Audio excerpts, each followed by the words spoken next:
どうする？お母さん今日ねガム買うの忘れちゃったの。もうガムないの。どうする？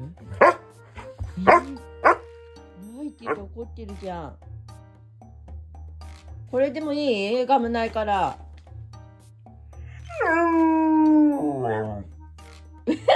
じゃあこれにしよう。ガムないからね、代わりのね。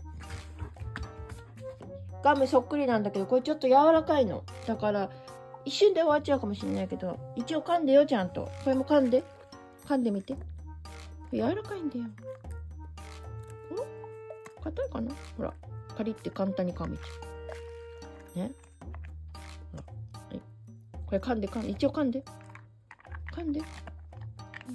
うん、はいはい。行ってきな。おトイレ行ってきな。おトイレ行ってきな。うん。はいよ。行ってきな。おトイレだよ。はい、行ってらっしゃい。